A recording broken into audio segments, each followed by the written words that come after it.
So what is one way that you can make a difference in the world today? A friend of mine is a physical therapist who works with high-end athletes, mainly football players and basketball players.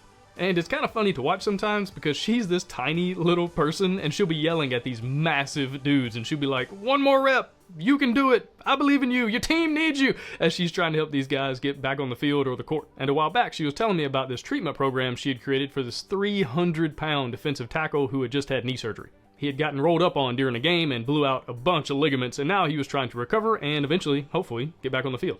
And one of the main things she had this guy doing was using a balance ball, which is like half an exercise ball on a flat base platform type thing. And he would stand on this thing on one leg, his injured leg, and do all sorts of various tasks and exercises, and it was helping to strengthen all the stabilizer muscles in his knee and the rest of his leg. And as she's telling me about this guy and his treatment program, I'm asking various questions. These things interest me a lot, so I'm asking about reps and exercises and why do you do this versus doing that. But then it occurred to me, this is an enormous 300-pound human being, and he's on a half exercise ball. What happens if he gets unbalanced? Like, then what? I mean, if he falls and my 100-pound friend tries to catch him, she's going to be jello. So I asked her, what do you do? What happens if he gets off balanced? And she responded with something that at the time seemed pretty simple, pretty obvious, but the more I thought about it was fairly profound. She said she just reaches out and touches the guy, puts her hand on his back, and applies 5 pounds of pressure. And I was like, 5 pounds? Like, 5 pounds. Like, the smallest weight you can possibly find in a weight room. 5 pounds is all it takes to stop a 300-pound giant from falling to his doom. That's it? That's it, she said. Just 5 pounds of pressure. It's something odd about the human body, about our anatomy, that all it takes is just a little bit of pressure. 5 pounds, just someone to reach out and touch you on your back or your arm just to help you re-stabilize to get back balanced. And the more I thought about that, the more I realized that that's life in general. It's more than just physical therapy, it's everywhere.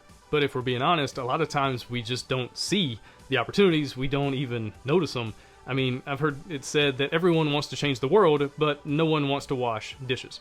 In other words, we want to do these giant, epic things to make a difference, but when it comes to the little things, we have a hard time showing up. And that's unfortunate because it's usually a big stack of little things that actually makes a difference. It's a 1% change day after day that eventually makes an impact. And that's both good news and bad news. The bad news is that it takes a whole bunch of little things to actually make a difference. But the good news is they're little things. So the question becomes, what little thing can you do today that will stack up over time? Where can you put 5 pounds of pressure? Maybe it's offering an encouraging word to someone in real life or online. Maybe it's paying for the car behind you in the drive-thru. Maybe it's backing someone's creative project. Or maybe it's just washing dishes. But the opportunities are all around us if we'll just look. But that's the thing. You have to look. I mean, you can't change what you don't notice. You can't reach out to help somebody if you're just scrolling cat videos. So I hope you'll look around and find places where you can apply just 5 pounds of pressure. It'll make a difference, I promise. Because if we can find a way to stack up enough little things, big things happen. And you never know when someone's right there on the edge of a cliff and they just need 5 pounds of pressure to bring them back. And if you're going through a tough time right now, I encourage you to check out this video. I really think it'll help you. Thanks for watching, and I'll see you again soon.